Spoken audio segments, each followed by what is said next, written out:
Sports coming at you. Mike is in the mouth. I am talking at a regular level right now. Okay. Are we on the broadcast? Yeah. Okay. Cool. We are now coming at you with audio. Didn't expect that to get fixed so quickly. Thank you, Greg Militello.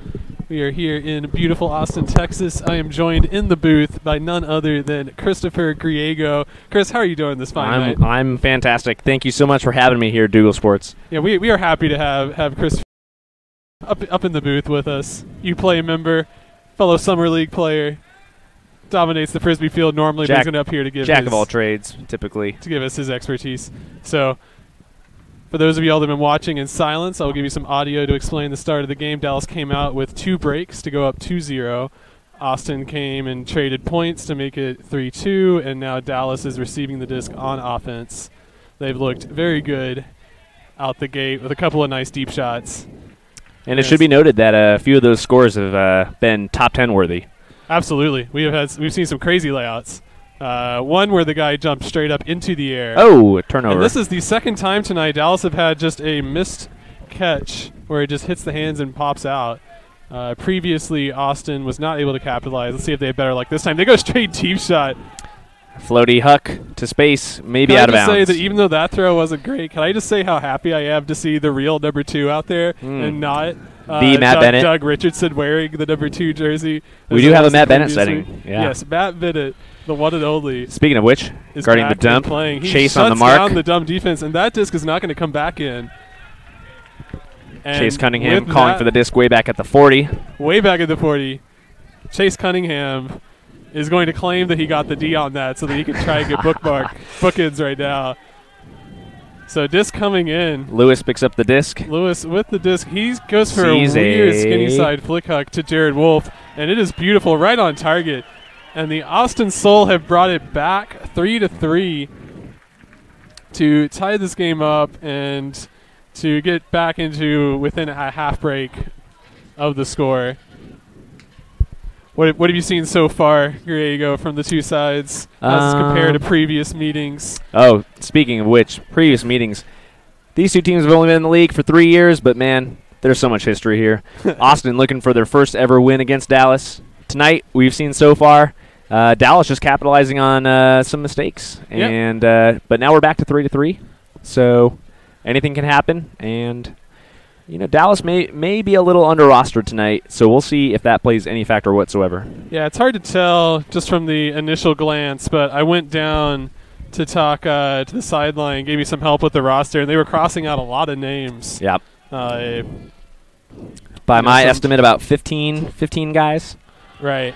There's a huck to number 5. Yep, so that is Jay Frood with the Frisbee. He was wrecking shop on Austin in the last meeting.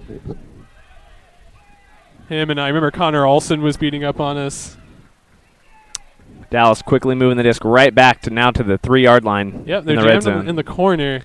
They do get it off, though. They get it back to the middle. And a score. That opens it up for Dalton Smith to catch the score. How does that make you feel as a coach of a new Austin Frisbee team to see them swing it off the sideline and get the easy score through the middle? How does that make you feel? Like they've mastered the fundamentals. It's a beautiful thing. Look at that, fundamentals. So, yeah, some notable missing players from Dallas tonight. We can see they're missing Kai Marshall, who's a big name. Carson Wilder is also missing. Dan Emmons is not in there. Chris Larberg has been crossed off of my list. Matt Jackson, who I was calling a lot in previous broadcasts, he is also missing tonight.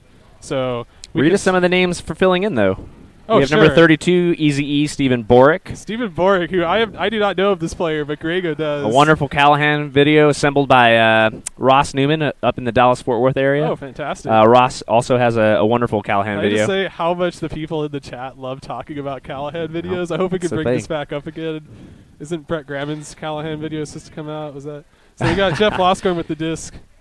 Going over to Max Cook on the sideline. This is the Lord. This is the risky 401k line as dubbed by Weber. Very little options right here. A lot of clogging in the vert stack. Oh man. Great pump fake. I may have taught him that. You're just going to put it up, right? Like, well, you would think that, but then you remind yourself how old an experience this line is. We have a Kyle Hankey. Is that what's going on? Yeah, Kyle we have Hankey Kyle here? Sticky Hickey. Oh, a lot of contact and still a goal. Oh wow! The disc doesn't lie, ladies and gentlemen. The disc does not die. Rory Orloff on the cleanup duty. He had his mop and his bucket ready to go in the back. He's making the case for MVP again tonight. Absolutely. You know, I said that as a joke earlier. Then there was that game against Raleigh where he got whatever it was, the 7 points or some amazing stuff that he did there. And I said I have to give the MVP to him. And then he, even in the previous game, or 2 games ago, sorry, against Dallas, he also made the case that he was doing really well. So we'll see if there's more great things to come from Rory tonight.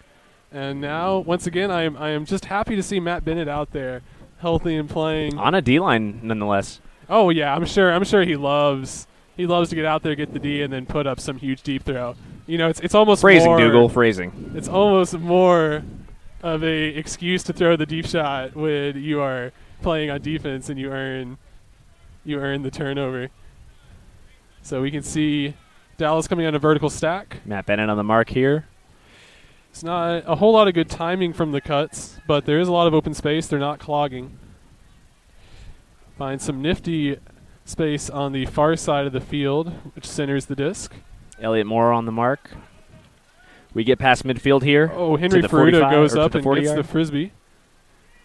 We can see Dallas just methodically working it down the field. 1 cut to get yards and then a reset. We have a pick call. Yeah, Matt Bennett was signaling a pick. And we can see the players are shifting backwards. Dalton Smith is wondering where he needs to set up. Oh, it's going all the way back to Henry Ferruta. So the pick must have been on the throw before that.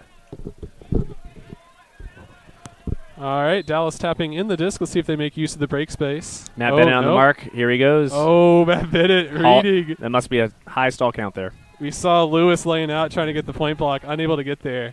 Dallas with the reset and the swing. There is no good continuance, so they're going to have to hold. Go short throws. Continuing to do short throws. We can hear some cheers from the fans and for the Austin fans that made it out tonight, cheering Deer Fence. At least I think that's what it is. Dallas, on the other hand, moving the disc around. Done probably about 20 throws in this possession. Mostly 2 to 3 yard gainers. Yep, and now they finally break it open. Ooh, wonderful. Dalton Smith really first good throw, finding great the space. cut. Yeah, and then floating one out there to Henry Ferruta to get the score. That is a UT Austin export, Henry. Now playing for the Dallas Roughnecks. Not sure how that makes me feel. It should be noted that both of these teams have a ton of knowledge of each other, right? Because absolutely. Being only 3 hours apart, Austin and Dallas, some of these guys play club together. Yeah. Many of them know each other from college. So I think just about every player on this field has played with every other player on this field at some point in their history, whether that's on a club team, whether that's on a hat tournament team, a summer league team, a spring league team, something like that. Most of these players have been around each other for a long time. So, yeah, they definitely know. There seems to be a call on the field. Is that a delay? Is that a timeout or a delay? Maybe they didn't signal they were ready. For those at home, we do not have access to the magical walkie-talkie that gives us the insight to the referees. Maybe there was a clock error, and they are, I don't know, post your favorite conspiracy theory in the YouTube chat. It may be the scoreboard. Yep, that's correct. I was wondering how Austin was up a point. Okay. So Austin tried to cheat, tried to get some extra points. You can't prove that, Dougal. You can't prove that. Well, okay, I'm sorry. There is a potential that Austin tried to cheat. How about that? Is that better? Is that satisfying? Speaking of which, if you're looking for legal representation, this is Dougal Sports is brought to you today by attorney at law Carl Guthrie. Be sure to check him out. Does he have a website? Probably not. I don't think Carl knows what the internet is. Is he in the yellow pages? Triple A lawyer. Triple A He's lawyer. in the beginning of the yellow pages. That's right. Absolutely. Oh, that's a joke for people only of Austin only Ultimate before a Community certain may birth know. year. Speaking of the Austin Ultimate Community, we have the offense for the Soul moving forward. So we're Max at midfield. Cook getting stuff going to Walsh Claw. Andrew Walsh, who wants to throw it deep, Wide but he's open. not going to. He goes instead to Kyle Stinky Hinky on Who the sideline. sees Ethan Pollock with all that height. Impossible to overthrow. And he's oh going my to do goodness. a cheeky, I guess we'll call that a push pass. That's kind of a backhand push pass combo. Towing the line, number 24 is that Rory. That is, of course, Rory Orloff. Now with his second score tonight. making his case for MVP. Every night he comes out here and he makes his case for MVP. Maintaining that focus along the sideline in the end zone is one of the hard things you can do. Every night he amazes me just how hard he runs on offense, getting into tight spaces, catching Frisbees in the middle of other players. I have to say, it doesn't amaze me. They're professionals, Dougal. Absolutely. This is what they get paid to do. This is what they get paid to do. We can see a classic D-line coming out for Austin. This is the Josh Stradowski. We can see a Mick Walter out there. Is that Carlos Vargas? Yeah. So this is a pretty standard D-line for the Austin Soul. It's nice to see a few fresh faces. I believe that's is that Matt Biershank? I believe two from the right out there. That does look like Crank, yes. Right, Knacktown. Is that Starkle with the pool, I believe? Yes, that does look like a Starkle. So we see a few fresh faces and a few normal D-line players out there for Austin. Dallas is coming out in their standard vertical stack. We can see number 10, Chris LaRock. Oh, my goodness, a lot of contact Henry made. Fruta, there was like a lot of contact there. And they're going to call that. Great bid. Just a little incidental contact. Yeah, he potentially dangerous play. That's definitely a amped-up D-line player getting ready to go out there and get the D. So they start up again. Austin is actually in a zone. This is a real zone. This is not just a junky person defense where you kind of poach off. This is a 2-3-2 zone. Are they forcing middle here, Dougal? It looks like they're just forcing lots of throws. Yeah, I guess in essence they are forcing middle. They're trying to take away the easy through the middle throw, try to force you to go to the sidelines, force you to throw lots of short throws. You'll notice that there are two Austin defenders here. They're typically called the Rabbits in this defense, forcing all the throws to the middle, in which case, like you mentioned, there's a group of three guys trying to challenge anything that goes to the middle of the field. Right. So the worst thing, or the best thing that Dallas can do is to try and get a throw through the middle. Oh, no, look at that. Looks like Austin has switched out of the zone defense, and they are now into a standard person defense. So they were probably doing that just for a certain number of throws. And a high stall count requires a huck and defense by number 9. Getting in there. Uses that height to go and get the D against number 5, Jay Frood for Dallas. So it's Josh Stradowski against Jay Frood. Quite a matchup. And now Austin's D-line gets an opportunity. Austin's D-line has been great historically for them all season. And there's a call on the field. There is a call. Maybe a timeout? Yep, timeout. There's a timeout by Austin. Coach Bigley. Coach Bigley making the decision to get his offensive players in there, trying to collect some more interest out of that 401k line. And hats off to the Austin D-line going out there and getting what they need to get done.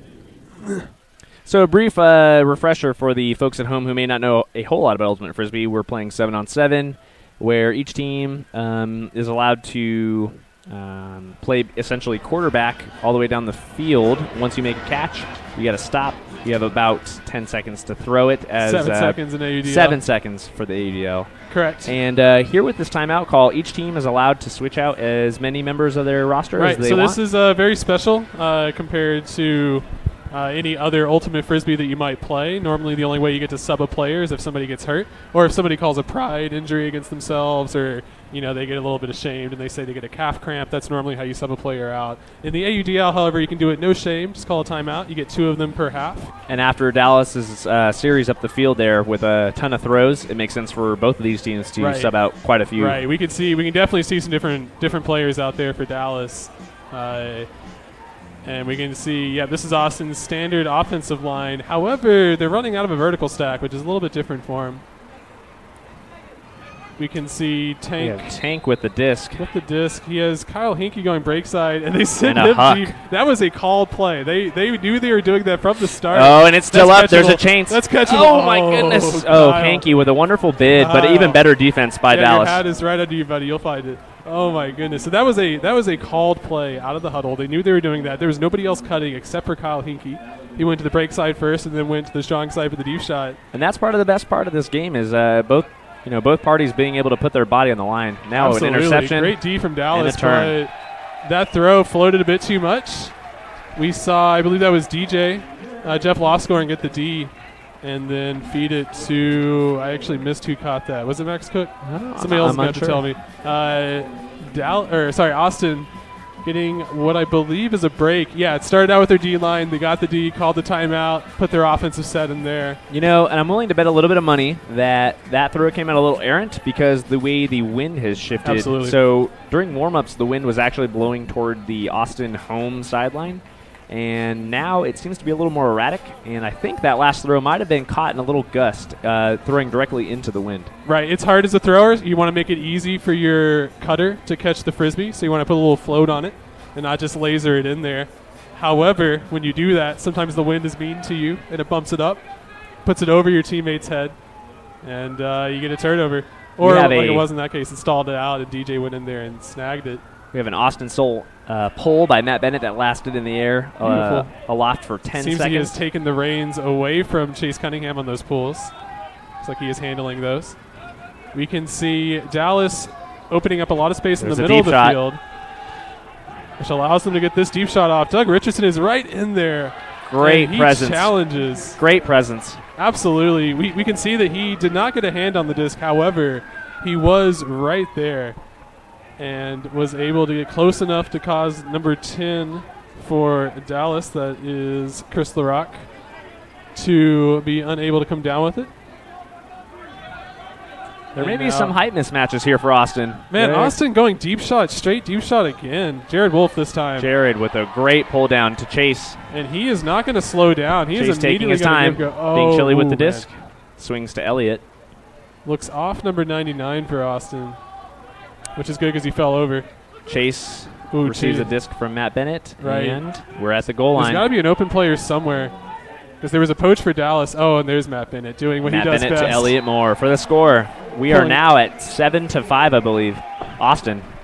I kind of don't want to notice the score. I don't want to jinx things because Austin's been up in the past before, only to give it away in the third quarter. But they look really good right now. They have gone on quite a run. Starting, I believe the score was 4-5 a little while ago, and now the score is 7-5. So Austin must have gone on a 3-point run. Well, at one point it was Austin had 5. But then the scoreboard changed. Right, and then the amazing referees here noticing something wrong with the scoreboard. Purely professional. Absolutely. So we are 26 seconds away from ending the first quarter. Again, the wind is pretty mild, but it's coming in a little gusty from time to time. And now it looks like the wind has actually shifted back toward the sideline. Yeah, there's not a whole lot of wind, but it is gusty.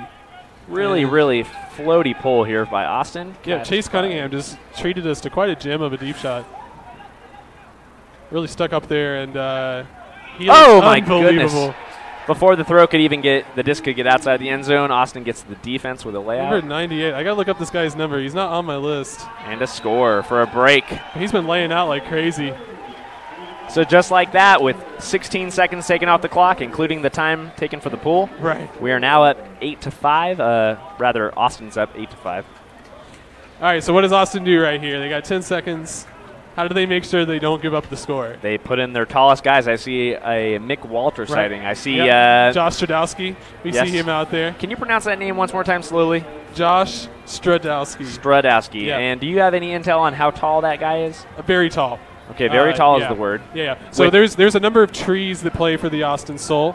Ethan Pollock is another one of these. He's also on the line. Along with Mick Walter and Josh Stradowski. One of the younger, less tall trees, Chase Cunningham, is also out there. And then you have to assume that Matt Bennett's on the line for the pull. Just for the pull. Yep. Entirely just for the pull and scrappiness. And Chase Cunningham, I already said Chase Cunningham. Jeff Loscorn is also out look at there. that hustle on the pull. Notice there are 4 Austin Soul players just in the end zone. They are just standing there.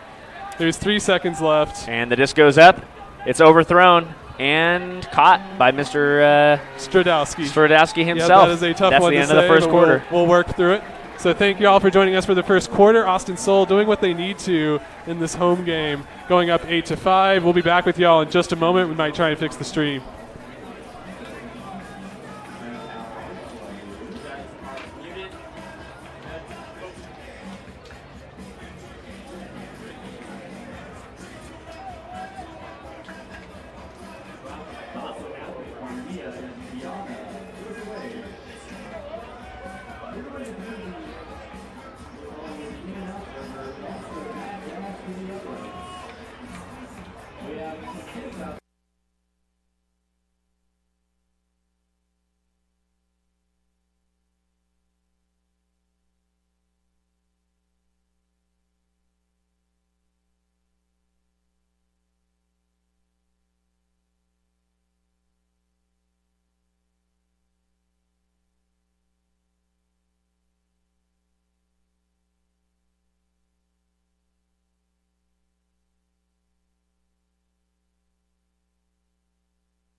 And welcome back to the second quarter of Dallas Roughnecks at the Austin Soul here at House Park in Austin, Texas. We see Matt Bennett treating us to another wonderful deep shot.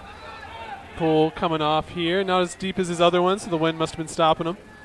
The first quarter saw a Austin streak to get them up in the lead 8-5. And now Dallas coming on their O-line. Oh, they're playing strict man defense here. Right, we can see straight man defense from the Austin Soul.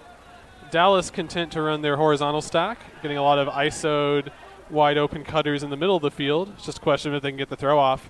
And there we can see Elliott Moore gets the defense. Yeah, Elliott Moore flying through. Everything was going in Dallas's favor there for the first 5 throws, and then suddenly it broke down. Yeah, Austin found a double team opportunity, and the original dump was not open enough, and there's the deep shot. To Elliott, or maybe several people. Now. A lot of misreads and a defense. Jared Wolf in the middle, and he's claiming there's a foul. You can see the look on his face. Begging for the integrity call. Just begging. However, Dallas did not seem to agree. They thought it was clean. I also agree. It did look clean from up here. And now Dallas's D-line. Or no, this is still throwing from in their own end zone. Sorry, this is Dallas's O-line. A huge boost to a wide open, wide open Dallas flat? Yes, cutters. It will. And that's a goal. Absolutely. I believe that was Dalton Smith on the throw going to Jay Frood, number 5. Approximately a 60, maybe 65-yard huck. Yep. Yeah, absolutely. In this wind that we've seen other players turn over 10, 15-yard throws, Dalton Smith decides to come out and rip a beautiful, floaty, deep flick. I was concerned that it wasn't going to turn over, that it was instead going to edge out of bounds, floating the wrong direction. But as always, I was wrong. It stayed floaty, catchable. And now Dallas punching in on their offensive point. We can now see their D-line going out there. You can see we got Joel Cludden. We can see number 1, Griffin Miller is out there.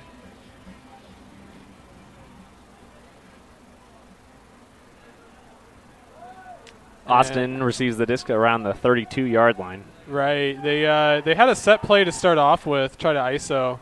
It did not get tank open, so instead they have to swing it around. They get it to Ethan. Ethan gets it back to Rory. Rory does not have options downfield. Rory sees a cutter deep, though. Nope, decides to swing. Yeah, he saw it's too late. It was not clean enough. Kyle Hinkey's open in the break space, so they can't get it to him. Tank is cutting hard down the middle. He looks sad they weren't able to find him. A cheeky left hand over the top throw from Kyle Hinkey. Continues Max Cook, goes to Andrew Walsh, who has Jeff Loscar deep, but they cannot get it to him. A lot of coverage downfield. Right. We're now at the 30-yard line, just 20 yards outside the end zone. And Kyle Hankey out in the backfield. Rory Orloff finding a small little pocket of space as he always does, but he doesn't have anybody in the end zone. Swings around to Max Cook. Max Cook does not have options. A hammer to Kyle for the score. Beautifully done. Austin's O-line comes out, no turnover, works it all the way down the field, swings it side to side several times, and eventually it is a hammer finding Kyle Hinkey in the end zone. And you know that throw for the majority of Ultimate players is not very relied upon, but with the wind at your back and a throw to space, the once hammer again, we is just want to take this moment to reiterate that these guys are professionals. True. And the hammer is a professional throw. I always tell people that my summer league team was struggling one year, and so we decided to throw more deep shots and more hammers, and we won the next 4 games. Hey. So I would just like to say that if you're having problems with your summer league team right now, I know that's real hot for everybody. If you're having trouble, go ahead and throw a few more hammers, throw a few more deep shots. Absolutely. Relatable to the nth degree. And I'd say, hammers win games. That's just been philosophically proven. We'll see if Dallas backs us up on this or if they throw nice, safe throws. Oh, we have a huge huck, but a hot pursuit by the Austin defender, but it's not enough. Wolf unable to get there. And instead, I believe that's still Jay Frood. Yep, Jay Frood beating up on Austin in the deep space. Austin has not found an answer for him so far. That's at least his second deep score. I believe that's his third, at least, deep play that he's been a part of. All right, at least on the Dallas line, I at least see number 11, who was quite impressive during warm-ups. I see number 20, Casey Hogg, and number 32, Stephen Borick. Again, easy. So we'll see if this line can generate a turn and score for the Roughnecks, where they are currently down 7-9. That has not been a simple task for teams. This is Austin's #1 O-line. Oh, that is a roll out of bounds. Where did he Generally, even? Oh, my goodness. Further at down the the 42-yard line. Rory hustles to pick up the disc, is double-teamed, which is illegal in this division, and a turnover. Right. It makes you wonder. The stall count doesn't start right away, right? They do have to run up to it. Makes you wonder why they throw it so short. But with that being said, Dallas earns the turnover and calls the timeout. This is a professional move by Dallas. Get the turnover, job well done. Get your O-line in there. Put the height in, get your best handlers on the line. Try and get this momentum to swing back to your side. Playing this like they're playing chess at the moment. We'll see if this pays off for them. We'll see if Austin's D-line can get out there, earn a turnover. I already see Matt Bennett is out on the field. He is running the huddle. I can also see Chase Cunningham has come in for Austin. On the Dallas side, we can see Dalton Smith. Brandon Malachek has been subbed in. Number 10, Chris LaRock is in there. Yeah, it looks like they subbed out half the line. Right. At least. Yeah, at least. I'd be surprised if they kept anybody. They got Dylan Larberg still in there. So yeah, put in some of their good offensive players. We can see the disc is going to start with Brandon Melachek. And I imagine they're going to try and ISO Dalton Smith in this close space. And again, I can't emphasize enough that the wind continues to shift. It is back towards the Austin sideline and even more gusty than earlier. Right. It's flowing a little bit left to right for those watching on the screen. But it's hard to explain. It's mostly just swirly. Reminds me of being out there at Clark Field in one of those glorious 9 to 11 p.m. Clark Field matches. Just coming in, Brandon Malachek trying to find open people, does not find them, instead goes to Larberg, being guarded by Elliott Moore. Larberg gets off the break backhand, gets the disc back. Unsure what the force is here, honestly. Right. I see downfield coverage, but I'm not sure what the mark is. I think they're mostly forcing flick, but they are giving up a lot of backhands. Dallas content to stay on that backhand side. Ooh. Oh, yeah, there we go. That's the first time Chase Cunningham with a great mark there. Right, took away Shuts the down throw. the score. Now we're 1 yard outside the end zone for Dallas. And a oh, my goodness, what an effort by. Is that Rory? No, it's not Rory. This is some new player for Austin that I have not seen before. Number 99. We have not figured out this guy's name. If you he know is an anomaly. Please text us. If you know number 99, please post in the YouTube comments. I will read it definitely by halftime to figure out who this guy is. Well, if not, I need to go talk to someone because he has made a Chase number gets of the disc layouts. and sees he gets double teamed. Looks off the deep huck.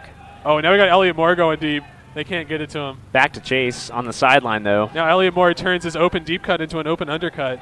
Gets the disc, dishes it. Nope, does not. Yeah, now he finally dishes it through the middle. Oh. Doug Richardson has Chase Cunningham. A lot of opportunities there, but go to him. Took the safe option. Elliott Moore has Chase Elliott Cunningham with the open. high release flick.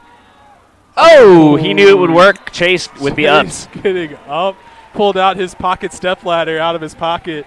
Climbed up on it to get that snag. I mean, it was a darn good throw by Elliott there as well. Just throwing to space, a lot of curve to that disc. Right, we could see for about 5 throws before that, every one of the Austin players had an open deep runner. Tried to get the disc to him. Yeah. Frantically, unable to do it. A lot of holster throws, a lot of conservative Austin play. They knew they got the disc back. They had to punch it in. Right. There's no need to take a risky throw. Absolutely. They knew they were going to get deep options if they would just continue to move the disc around. They took that on faith. They didn't do the first risky one. And with that, it's now 7-10, and Austin leads.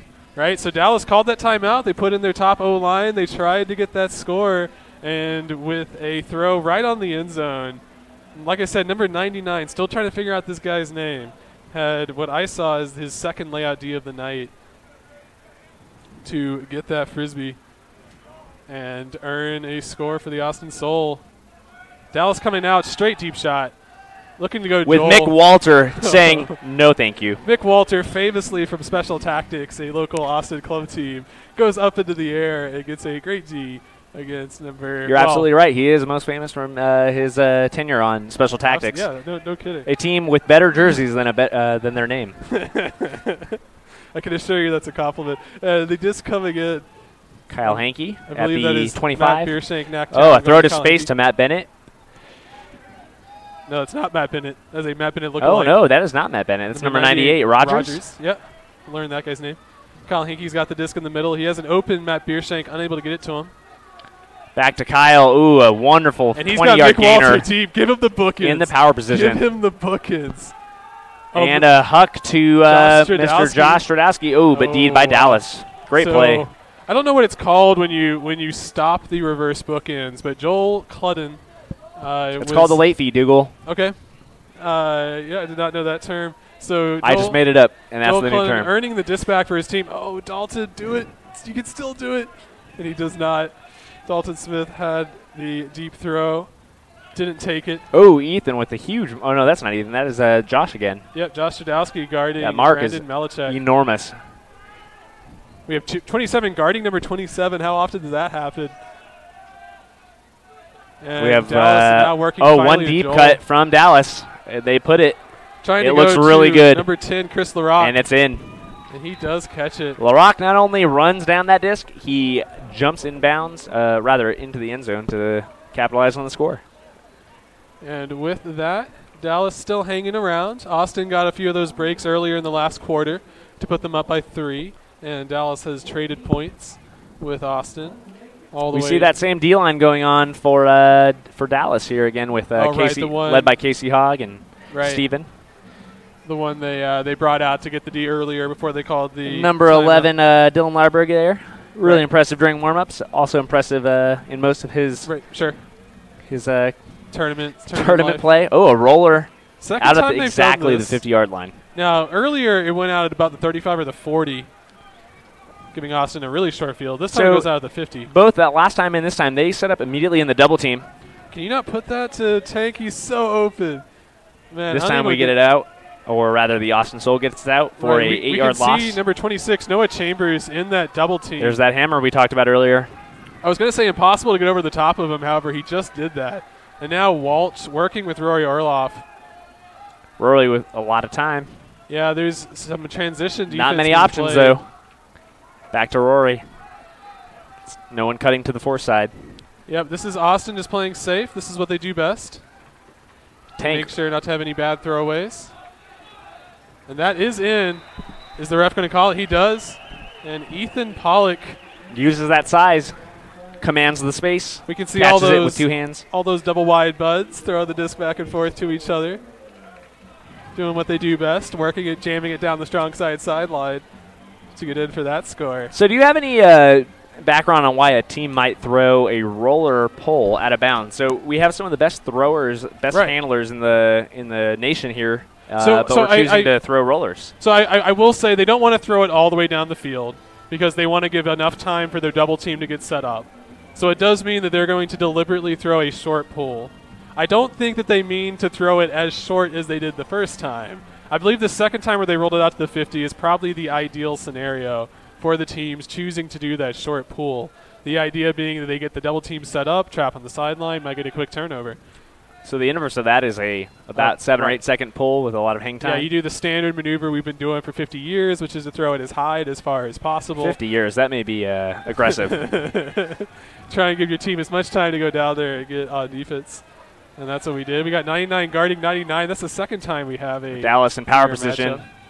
Holsters the throw. Chase Cunningham on the mark. Oh, Dalton has a step on his defender, but he's not going to utilize that. He's instead going to come back for a reset. Dallas taking a lot of time, a lot of patience here. Right. Smart decision. They tend to swing the disc and then have one shot at a continue, and if that doesn't work, they go back to swinging. So there's their continue look. They don't like it. They go back to swinging. Again, Dallas, it may appear that they're moving the disc backwards and it's detrimental to the team, but in reality, it's opening up space. Now they have a 25-yard gainer. Right. And a throw to space in the end zone, and it is, wow, caught, towed in bounds by Dallas. Right. The score is now, what, a 9-11. Yeah, that is number 27, Thomas Slack with the catch, and I believe it was Dalton Smith with the throw. Maybe that's just my brain replacing history on me. And with that one, Dallas still hanging around. We're still going back and forth. ever since the score was, I believe, 7. Well, I guess it was 5-8 at one point, up by 3, and we just kind of been trading points back and forth all the way. The game starts with Dallas leading by 2 points, and now Austin is rallied. They're up by 2, but this is still anyone's game. Very familiar with each other. They've played a lot of Frisbee. 2 points does not mean a whole lot as a gap in this sort of game. We have seen Austin blow leads many times in similar scenarios. I will not feel safe and happy until Austin is up by at least 10. Dallas abandons the roller pull, and they choose to go back to a floaty pull. And we see Austin doing what they do best, which is to look off a 50-50 deep shot and instead a huge huck, 50-yard huck to Rory. Rory unable to make the layout bid. He was not cleared for launch. He instead thinks his teammate, appreciates the look. It was a good hard run. It was well timed. It was a cut from the back of the stack. It was a swing. It was perfect. Everything you like as a coach. A haiku in the form of a hand gesture. Thank you for the throw. I'm sorry I didn't make it. And with that, Dallas's D-line gets an opportunity to convert. The mark. Austin with the mark and forces a risky throw, but we've seen this a lot tonight. I don't know if this is just Austin trying hard or if this is the fact that they play a lot together. But Dallas calling another timeout. How many timeouts does one team get in a AUDL game? So they get 2 timeouts per half, and if it goes to overtime, they will get 1 more timeout in that overtime. Know this from experience in that Raleigh Flyers playing game. experience. Oh, sorry, commentating experience. Gotcha. Hey, come on, Griego. It's sore. Just making sure. And with this timeout, Dallas is going to get their offensive set out there. This is the Dalton Smith. Well, they don't have Brandon Malachek. Number 13 and number 5. So we've got Dalton Smith. Right. We've got Jay Freud, number 5. We've got Joel Cludden is going out there. Oh, no, I do see Brandon Malachek. Okay, yeah, so this is their standard offensive line that they've been running. Looks like Austin Soul has Elliott Moore, Matt Bennett, Chase Cunningham. They do not have the Mick Walter, Josh Stradowski D-line, so this is a slightly different D-line. It does have Matt Bennett. It has number 99. We still haven't figured out his name yet, but he's been laying out, getting Ds, playing well. It does have Robert Lewis, 35, as well as Doug Richardson, 34. Who am I missing? Oh, Jared Wolf, I believe, is that guy out there. Okay, Dallas about to tap into this. They're going to come out in a vert stack with 1-man ISO'd. We can see Jay Freud is the ISO. Oh, no, it's a horizontal stack. They're just tricking me. This is some confusing. It's almost like a. It's like a horizontal stack and somebody's in the wrong place. It appears to be more of a side stack here. And then, a travel call. A travel call on the throw. It's going to bring them back way into the end zone. Jay is not going to let that one slide.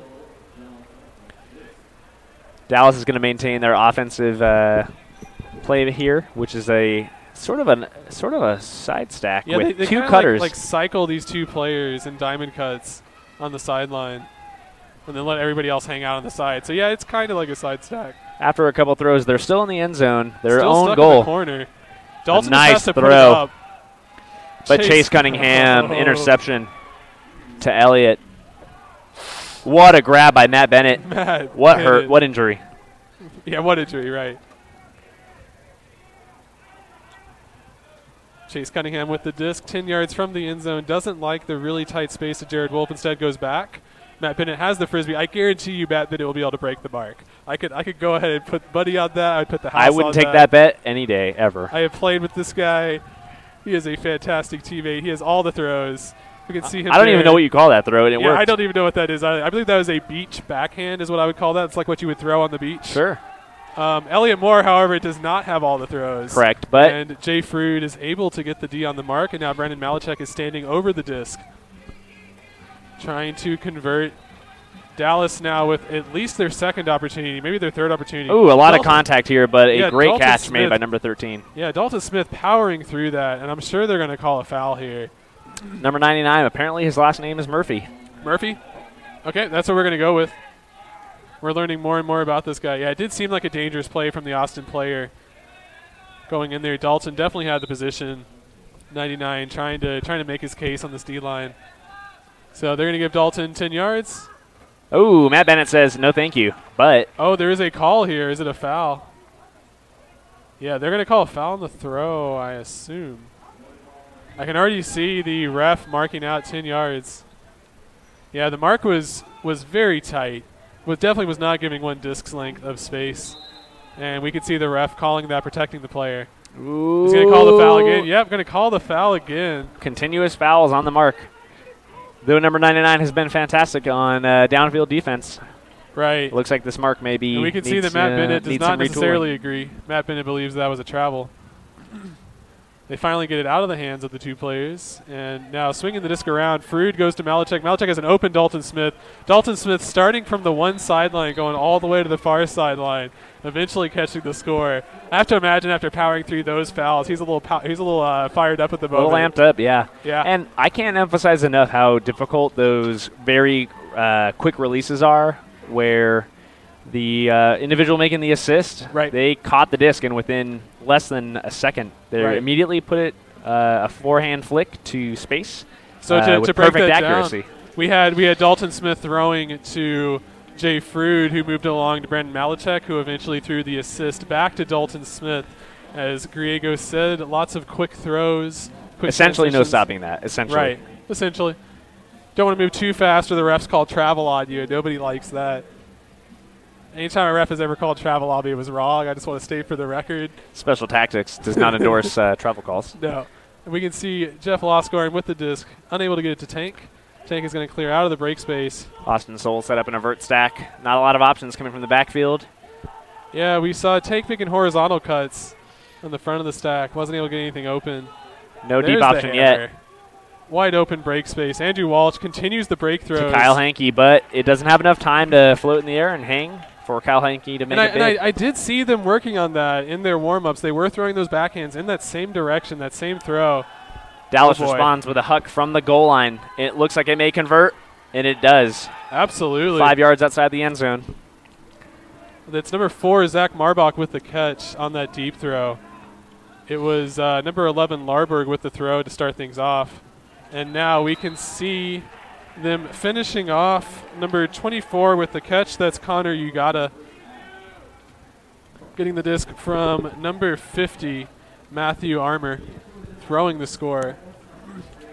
Dallas doing great work, utilizing that deep throw immediately off of the turnover. And not only utilizing the deep throw off the turn, they've capitalized a few times in a row here to tie the ball game. Right, yeah, that was definitely a quick score there. Kind of caught everybody off guard. You know, we had those fouls previously, a kind of a slow point, stop and go point, got scored on, and then with one turnover, Dallas is going to tie the game up, and I believe Austin is calling a timeout. That's what I thought I saw the ref motion. And we can see that Dallas is pumped up and excited on the sideline. Smiles coming all around from the Dallas squad. They were hanging around within 3 points of the Austin team and have just now closed the gap here with 37 seconds left in the second quarter. Great play from them. Let's see if Austin can do what they need to do on this O-line. I'm not sure what the stoppage was.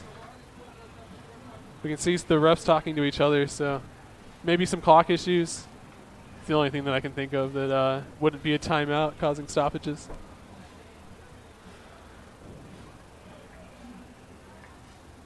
Want to give a big shout out, thanks to all the people watching at home, watching on the stream. I saw Libby Cravens send me a text message. Libby Cravens, oh my goodness. How's it going? I hope you're enjoying the live stream. To all the people watching from Dallas, we appreciate y'all. Got lots of viewers watching. Go ahead and mash on that subscribe button if you haven't already. Like and subscribe. Click on that little bell icon to get notifications every time Google has new activity. Sadly, I do not have a Twitter yet, and so the best way to know if I am streaming something is to subscribe to the channel. What year is it, buddy? I'm afraid it's at some point after 2000, and so, yeah, I do recognize that I need a Twitter. 15 minutes or less could save you 15% or more on that is not what Twitter is. Gotcha. That is not what Twitter is. Still, I can show you how to do it. It's pretty easy. All right, email address, password, username. Maybe we can make that a sold out episode. The sold out crew teaches. Matt Weber shows you how to create a Twitter account. How to create a Twitter account. Could get 12, maybe 13 views. All right, so we're about to pull here. Less than 40 seconds on the clock. Dallas with a great pull into the wind. A lot of float. Dylan Larberg just letting that one rip. It's going to float all the way Max Cook. Max Cook's going to get it going to Jeff Losgorn. He has Tank going deep. They're going to look him off. Tank is still open, though. He really wants it. Tank did not cut off his run. He kept going. But they're not going to give it to him. Instead, swinging around to Ethan Pollock. Ethan has Kyle Hinkie open the sideline. 20 seconds left in this half. Hey, that is plenty of time for the Austin Soul. They have scored 1 or 2 buzzer beaters themselves. Swinging around to Max Cook. Max Cook is going now to 10. give it to Ethan Pollock. They have 8 seconds left. Gives it to Tank for 3 seconds. 3, 2. Oh, Tank. And a turnover to end the half. Oh, Tank. Which Just is put fine. it in the end zone. Chase Cunningham is so sad. I don't know if y'all can see this on the camera or not, but Chase is so sad in the end zone.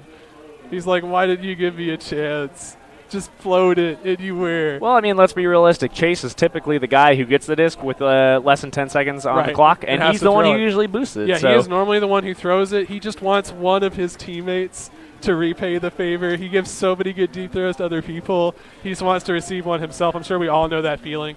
And with that, the Austin Soul and Dallas Roughnecks are going to be tied going into the end of the half at 11-11. We are going to take a break for this halftime. You all should take a break too. Hydrate, get yourself some food. We'll be back in about 10 minutes to bring back the second half. Thank y'all.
and get some tacos down from the local stand. Nutrition, ladies and gentlemen. It's important. I could see Dallas Roughnecks throwing the disc around during the halftime break.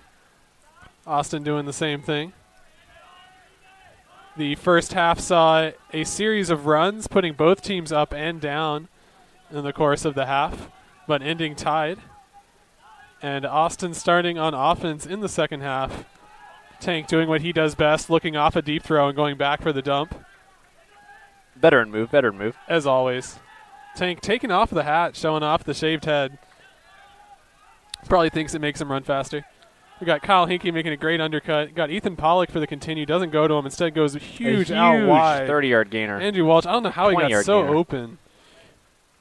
But he did. And that allowed Max Cook to continue into that corner. Austin Soul doing what they need to do coming out of the half. Getting the score to go up 12-11. We're just under 24 minutes away. Overtime. Of course. Not considered here. We're from 24 minutes away from crowning a victor in this matchup.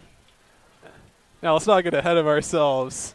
Austin does not have a history of beating the Dallas Roughnecks. Clinching the victory, yeah. Right. Absolutely.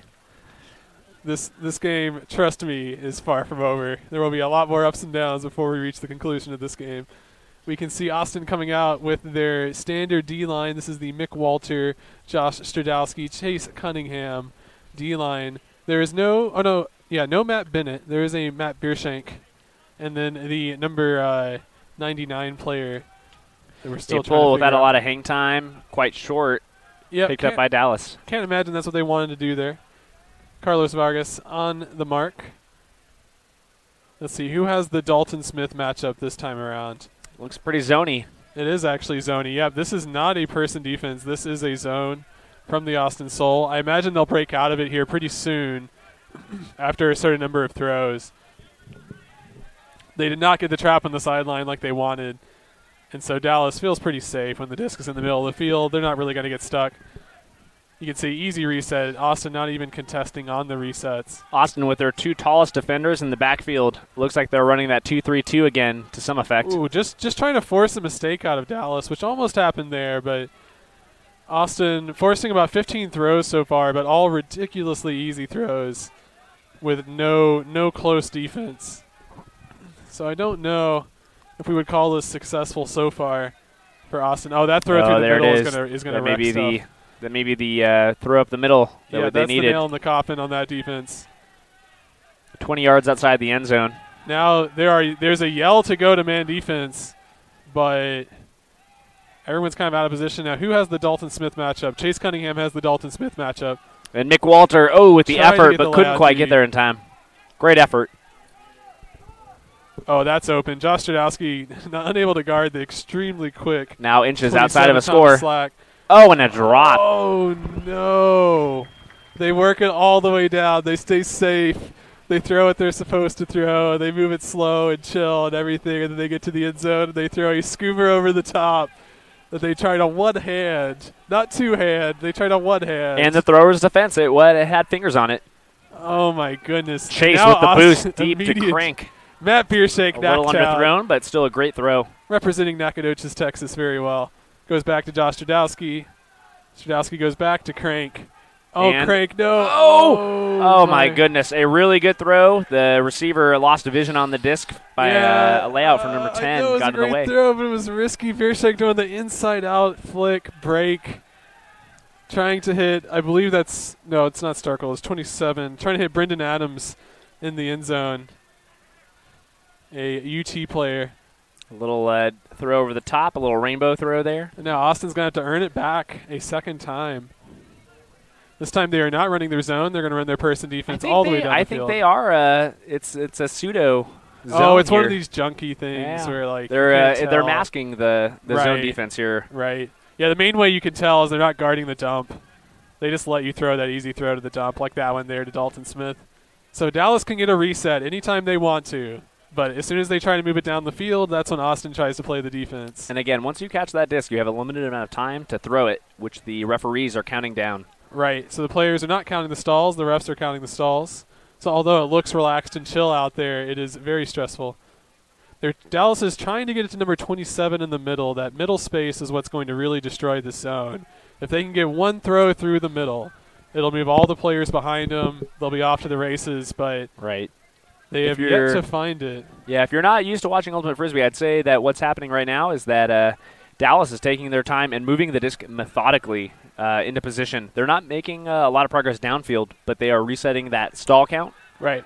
Yeah, at this moment, Dallas has about a 0% chance of turning it over with their safe throws. But with that being said, it does take a lot of throws to get in the end zone. And they did that last time, and then it was a scuba over the top. They tried to one-hand, and it was a turnover. So Dallas moving the disc so well here that Austin is almost required to give up on this zone defense. Yep, and they have. They've gone to person. They are now 20 yards away from the end zone, which is very close. That's one throw, any type of throw.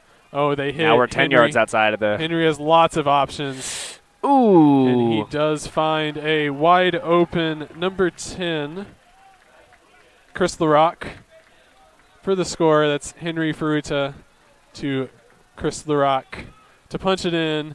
And that took, I didn't actually see, but that must have taken about 3 minutes off the clock. Absolutely. At least 3 minutes off the clock. Because it was a very long first possession, quick turnover from Austin, and then a very long second possession for Dallas to get that score.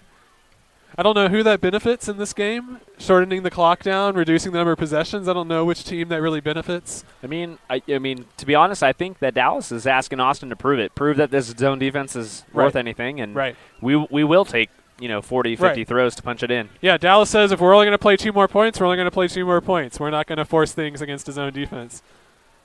And we can see Dylan Larberg with the pull. That one is going to go out of bounds. I'm a little sad that the crowd does not cheer not a puller. I imagine the players are ready to clap at the end of that. And with this, Austin...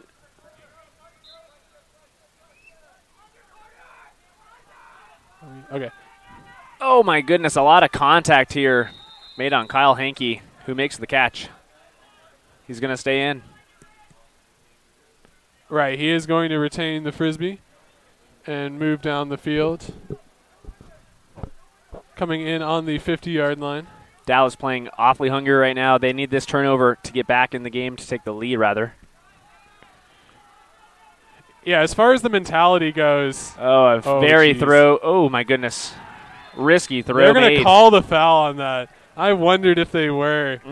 It is arguable that Kyle Hinkey had his hand on the disc, stopped rotation, and then the Dallas player came in and knocked it out. Now, if you're from the northern part of Texas, you might believe that he got a hand on it before stopping rotation. And he turns that foul call into a huck downfield. Right. A little miscue. And I can hear from north of me there is chance of disc don't lie, is what I believe I hear coming from the northerly winds. And for those of y'all watching at home, it is hard to argue with that. Dallas bringing in the disc on the corner. Dylan Larberg with the Frisbee. Andrew Walsh on the marks, guarding straight up. Gets it to probably stall 6. Oh, yeah, they have to force that Oh, out. my goodness. Jeff Loscorn going up and getting it. Getting the disc moving quickly to Tank. Tank trying to scuba, doesn't have it open, goes to Andrew Walsh in the middle. Walsh has a Max Cook open in the middle, but can't get it to him. Instead goes back to Jeff Loscorn. Loscorn swings it around to Max Cook. A lot of contact being made on both sides here. Yeah, that's what this game's going to be. Goes hammer to Kyle Hinkey in the corner. Like we said, hammers win games. And Max Cook puts that on display for us. Kyle Hinkey snagging it. Going up 13-12. Austin Soul.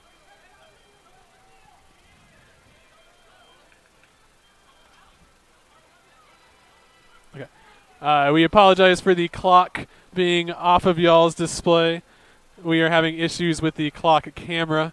For those of y'all that don't know, we devote an entire camera just to focus on the clock, which Greg Militello meticulously crops out and puts onto your display for those watching at home. It is not an easy thing to get the clock on the display. We are sorry it is not working properly. I will give you manual updates. I mean, the production quality here from up in the stands next to Dougal here is top-notch. There's at least a 10-to-1 ratio of wires to people. So with that, the score is 13-12 with 5.5 minutes left in the third quarter. So that's where we currently are. Looks like Austin's playing strict man defense, person defense. Yep, they are just trying to force lots of undercuts. Dallas moving the disc with very little time. Dalton Smith has about a 3-yard cushion. Number 27 with a cramp or an injury here. Right. That is 27, Thomas Slack. Hopefully Slack's okay. It didn't look like it was occurring from contact. Yeah, it was not from contact. It was definitely on the stop. Maybe overextended on that pivot. Right, yeah, he's up and walking off on his own 2 feet. So we're hoping that this is just a little stinger, a little sprain. He might be able to get back in there tonight. They put in, dang it, I wasn't paying enough attention to see exactly who they put in for him. I think it was Dylan Larberg. Is it a number 11? Yeah. So we have Henry Fruta with the disc. He had a open 10. Chris LaRock didn't go to him. Instead went to Larberg, going around to Jay Frood. Frood powers through the mark to get it back to Chris LaRock, who continues it around to Dalton Smith. Dalton being guarded by Chase Cunningham. They seem to like that matchup tonight. Matt Bennett giving off the backhand. Jay Frood going sweet layout. Full extension, full horizontal. 2 hands on the disc to snag it. Oh, my goodness. How many times has that happened tonight for Dallas? Right in the end zone. Unforced error. The throw came in hot, but still, I mean, he had a hand on it. No, I guarantee you Dalton Smith thought he should have had that. No excuses from him on that one. Matt Bennett has the disc about 5 yards inside of their own end zone. Yep, he has to do a break. He does huge crossfield throw to Elliott Moore, and it's going to be caught by Elliott. Yeah, that was a no-pivot backhand for Matt Bennett, showing us an AUDL special. He goes deep. He goes inside-out break backhand. Huge hospital throw Every here. time I do that, I get hand blocked. He puts it up. Chase Cunningham gets in there. Chase somehow comes down with that disc and then immediately throws it to space. He throws another. And it's Deed. Wow. Are they going to call a foul? Chase is begging for the call here. Are they going to call a foul here? Jared Wolf claims that he can't understand how there wouldn't be a foul. So they're going to call the foul. I don't know if they're going to call it on the catch or on the throw. I heard throw. Yeah, I heard Boom say it was on the throw. Oh no. No, on the.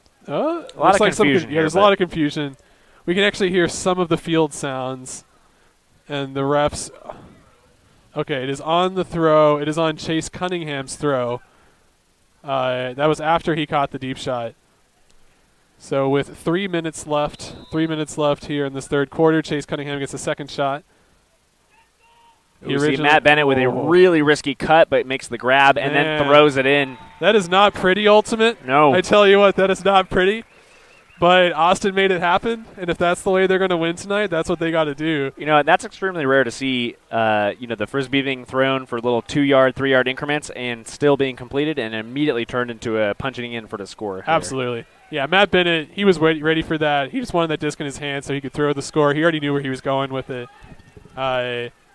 Yeah, the big thing that really opened up that play, Austin was stuck in their own corner in their own end zone, but the thing that really opened it up was a ridiculous inside-out backhand throw by Matt Bennett. And now we see number 20, Casey Hogg, ready for the snake in the grass play. Yeah, I couldn't tell if that was snake in the grass or if he was just, putting his knee down on the line as last back to make sure that he got on there. But yeah, we'll find out. Yeah, Casey Hogg with great prone position to get on the line. Catches the pull. Making it look casual, making it look easy. Right, so Dallas running out of their vertical stack. Austin back in their 2-3-2 defense where, again, they're trying to force the disc into the middle of the field between the hash marks there. Right. They're trying to force it in the middle of the field, but backwards in the middle of the field. If they ever give off a throw behind those 5 people, that is going to be major problems for Austin. So you Dallas, see Austin's tallest defenders, again, way in the backfield, taking away any huck opportunity. Mick Walter and Josh Stradowski in the deep space. Going up against. Oh, and there's a cramp on field. There's an injury, and it looks like it might be Biershank. Oh, crank. Yeah. I believe that is a hamstring cramp, if I'm not mistaken. Oh, I was gonna lean towards calf cramp personally, but if y'all have ever seen Crank's calves, let me tell you what, those things are huge. That guy has skied me so many times. That height differential is like 1.5 feet, and that guy has skied me so many times. And he laughs at you, too. When he beats you on a cut, he goes, ha-ha, and he laughs and he runs away from you. It's very descriptive. Yeah, that's what it feels like to play with Matt Biershank or play against Matt Biershank. Much better to be playing with him. So Dallas comes back in with the disc, goes to Dalton Smith wide open on the sideline. He's going to feed it back to the middle. Dallas is going to be content to go side-to-side throws. They don't want to go all the way to the sideline because they don't want to get trapped. But they are going to go side-to-side because they're trying to get that throw through the middle. The only thing Austin doesn't want here is they can't allow any throws to the sideline whatsoever. If those get upfield and happen, it is a dagger in the heart. Right, so here we can see, once again, Noah Chambers, 26, is the one trying to find that sideline corner. You know, they want to swing it to Dalton Smith, and then Dalton Smith, if he's able to, will hit this sideline throw. But Austin very cognizant of that. There's an opportunity on the far sideline for a throw that needs to go way up in the air. Right. They decided to not throw that. It might be a bit too risky for Dallas. Okay, so that's the one really dangerous throw through the middle. Dallas, however, does not capitalize. Austin is able to reset up their zone. I've seen the previous times, as soon as it gets past the 50 is when Austin gets out of the zone. Travel call. Oh, no. Dalton Smith is not going to be happy with that. Unsure about that. I don't know if that was truly a travel. For those of you all watching at home, when anybody calls a travel on you, your immediate response to it is, no, you're wrong. It looks pretty clean to me. And like I said before, every travel call against me has always been wrong. I just want to state that for the record. And Dalton Smith feeling the same way right now. Really great throw across the field. That's difficult. Difficult there for 24. Connor, you got it. He gets the disc back. Goes number 20, Casey Hogg. Casey looks downfield but doesn't like what he sees, but then throws a really risky throw to the middle of the field. 34, Doug Richardson. Flying through the front of the stack to get the D. Chase picks up. Austin's strategy of forcing lots of throws works, and now Chase Cunningham has the disc. An errant throw and just out of reach of Richardson. Right. Just out of reach of Richardson. It didn't go far enough for the other Austin players to get it. And Dallas is moving quickly in transition. They have multiple players downfield. It is a 3-on-2 in the deep space. They have a wide open number 7. Really great throw sequence there. For Dallas, that is Ben Lewis with the Frisbee catching the score. Kind of wild. I mean, we just watched, I don't know, a minute and 40 seconds of very deliberate short throws, swings, making sure that the stall count from the refs doesn't get too close to 7, and then suddenly there's a turnover, and Dallas decides, hey, we got to go. So they pick got up all the disc, that energy. Maybe 2-3 throws until a score. Yep. Yeah, they did what they needed to do. They kept the Austin defense behind them, kept moving it quickly, didn't want to wait, and paid off for them big in the end as they get a great That brings snag. them within 1. Now it's 13-14. Austin leads, but just 13 seconds left in this third quarter. I will be very surprised if this game ends farther than 2 points apart from these two teams with the way that's been going all day today. You know, I looked that up earlier today. I wanted to see the margin of victory or loss, depending on who you're rooting for. Yep. And in the beginning, 3 years ago when these teams both entered the league, Dallas, just the they are still looking for their first win against Dallas, but their losses have come within, 2, 3, sometimes 5 points. Yep. Yeah. Even the one in Dallas, Austin gave up on a buzzer beater against Dallas in Dallas. That was a game that many say Austin should have won. Speaking of a rapid movement, quick decisions, Austin is moving the disc like Tank, way why too did you casually do that? here. Oh, right, because we have 5 seconds left. Goes up to it's a buzzer beater! No! And the attempt fingertips on the disc. Wow, Rory, I believe that's Rory Orloff. Almost caught it with his toe. Almost caught it between his toes there at the end. Unable to. Tank putting up a Frisbee. I was saying, why is he doing that? I didn't realize what the clock was. Tank making the smart decision, putting up with 2 seconds to go. He may have received some words at the end of half from Chase Cunningham and saying, bro, you got to throw that. Right. So now Tank learned his lesson. He honored the cuts downfield. Look, I don't know what the stats are, but every time I remember them throwing to Chase Cunningham, he's caught it. So if I were Austin, I'd be pushing that a little bit. See, I have a little bit of experience of running a team with a very tall person on it. And I remember from my days of running a team like that when you got the big player, right? You got somebody who's big, strong, winning their matchups. Give them the Frisbee. Give it to them until they prove you wrong, right? I would love to see Austin come out here in this fourth quarter, go to Chase Cunningham. You're talking about Mick Walter, aren't you? Right, of course, I'm talking about Mick Walter. Just wanted to clarify. Tactic. Yeah, right. But yeah, absolutely. Take your chances. That's what I think. But then again, that's why I'm not the coach. That's why I'm up here in the booth, not making any decisions that have any real responsibility attached to them. Dallas is rallying. They are on their own sideline. They are fired up. They are ready. They want to win this fourth quarter. Yeah, you can't tell from the camera for those watching at home, but Dallas is fighting as a team. They are high-fiving each other. They are talking to each other, staying close to each other. They are pumped up. They want to come back. They want to go in the lead. They might even be eating fruit on the sideline. I see a Tupperware there, maybe full of cranberries, look, strawberries. There were boxes of goodies down there. Is Mama Walker here? Several sets of field food. Can I just say how jealous I am of the Dallas crew when they come travel to play in other cities, bringing all the good stuff. We're up here in the booth drinking water. I think that's Mama Walker. It has to be. Oh, absolutely. Okay, just making sure. Dallas is even dancing on the sideline. True. They are feeling it. Austin ready to pull to the Roughnecks. They lead 14-13. Dallas is going to receive the disc with the wind slightly at their back. Again, it's a slight cross-field breeze. It's definitely picked up. It's pretty steady now. Yeah, it's much stronger on the field than it is up here in the bleachers where we are. Definitely feeling it when I went down. And if you've never been to House Park, I've got to clarify here that the stadium is situated between some hills, so you get some really interesting pockets of wind that definitely impact the way the disc travels. And we see Dallas going through the middle. Jay Frood with the disc going to 27 Thomas Slack. Good to see him back out there. Previous injury did not keep him off. Dalton Smith with the disc. Chase Cunningham on the matchup. We've seen them against each other all night long. Matt Bennett struggling to keep up just a little. With Brandon Melichek there. But he lays out for the mark. Right, he stopped that break. And a second time, just can't quite get there in time. Dallas scores. This time Dalton Smith one-hands the catch and comes down with it. Those gloves paying off for him. And we can see some chatter either between the ref and the player. Yeah, I believe Dalton is saying that he pulled on his jersey. It's hard to argue with that. And Dallas ties it up. Right. 11.5 minutes left to go in this entire game. Yeah, Austin just barely up a half break at the moment. You would have to say that Dallas feels very good with the position they're in right now. Not afraid at all. I believe I spotted Joel Clutton. Is that right here on the close Joel side Clutton to us? Yeah, this has been the kind of standard D line for Dallas. This has Dylan Larberg out there.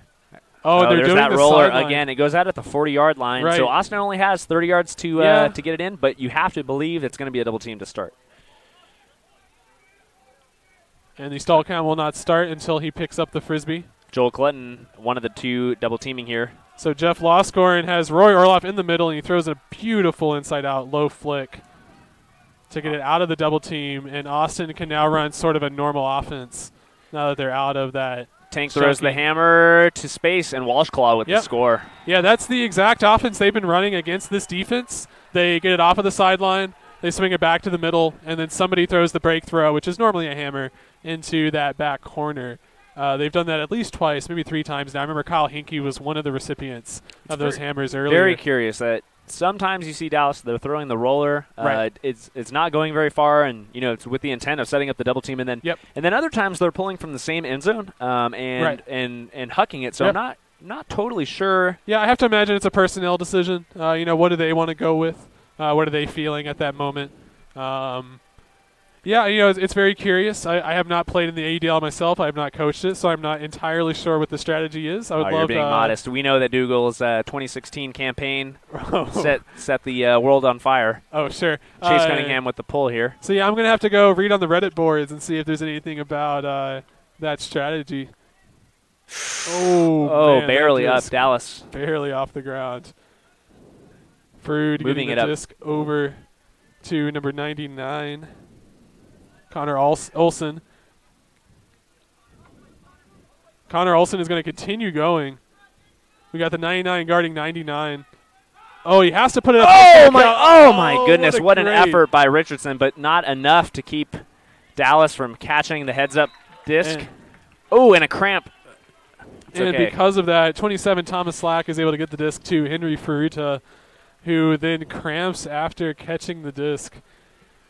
He is going to go slam some liquids real quick. It's a little warm out tonight. I'd say right now the temperature is pretty comfortable. Right. But earlier in the day, I think we were looking at somewhere around a heat index of at least 97. Yep. So these teams warmed up while the sun was still out and blazing. And got to believe that hydration is coming into play here with only 11 minutes left in this final quarter, and the score is tied. Yep, score is tied. Austin is receiving the disc. There is 10 minutes and 50 seconds left We will continue to give y'all clock updates as Greg struggles with the camera. It would not be a night of live streaming without some sort of technical difficulty. Rory Orloff receiving the disc, going to Jeff Loscorn, finding Andrew Walsh. Walsh has Tank with a great double move. Walsh. Give it to him. Oh, Give Walsh. it to him. Oh, no. So they have to reset. And now they don't really have any good options. Kyle Hinkey guarded very closely by 70, what is that, 71? 77, Ben Rogers guarding Kyle Hinkey very close. And now there's going to be a call on the mark. The Dallas sideline emphatic about the pick call. Oh, I see. Better call that, Zebra. Right. So now we have a pick call, which is going to move Ethan Pollock back, deciding what the mark is. Austin set up in a really narrow vert stack. There's a boost into no. double team coverage. To Jeff Loscorn. And Dylan Larberg is able to body him out, maintain his good position. Jeff had to kind of fight into that to take a chance at catching it. Unable to come down with it. And now Dallas gets the opportunity to go up in this game. First time that they will be able to go in the lead in a long time if they can convert here. There's the straight boost deep to shot. space. It's underthrown, and it's still up. Oh, my goodness. Dallas comes down with that disc.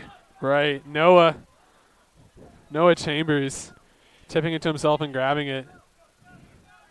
And now Ben Rogers going into the middle to number 14, Carter Hollow. We have a timeout call by Dallas, Yep. I believe. Timeout call by Dallas. The players on the field don't like that call, but as a coach, you got to love that call. Sure. You are 10 yards from the end zone. You have the opportunity to break, to go up for the lead. You are feeling the momentum flow in your favor. You want to get this timeout. You want to put your best possible line out there, best possible play out there. And I can't help but look at the flags over near the end zone. Right. They are barely moving. So no wind there's at the moment. very little wind, and you got to believe that Dallas is looking to get this break, go up. So we can see the standard offensive line for Dallas. They have Brandon Malachek in there. Dalton Smith is out there. We can see that Dylan Larberg stayed out there. Number 10, Chris LaRock is out there. So this is their standard O-line. Meanwhile, the Austin Soul not rolling with height here. It looks like they're rolling with speed, lots low to of the speed. ground. Yep, lots of quick, fast players. They have a small amount of height with Chase Cunningham, but that is it, That's actually. about it. Yeah, that is their only super tall player. And even Chase is one of the hybrid tall players, not one of the... Looks like Matt Bennett's going to be on the mark to start here, and unsure what the force is going to be. I'm going to go ahead and guess that they're going to force away here towards us commentating. Right. And it does look like Matt Bennett is setting up. Oh, no, Matt Bennett is guarding the dump. He's on the swing. Nope, they are forcing into the Austin sideline. They're forcing... Oh, Dalton Smith got position. Oh, my goodness. Oh, what a Jared great Wolf throw. Could not guard him. Great cut, better throw. We can see high fives in the end afterwards. Very physical play, lots of contact, but lots of respect for each other after that one. Dalton Smith just powering through, really putting the team on his back today. If you had to give an MVP to a Dallas player, I think you have to give it to Dalton Smith. So far. Just based on what we've seen this game. If y'all disagree with me, feel free to put it in the YouTube comments if you think somebody else for Dallas deserves the MVP more than Dalton Smith.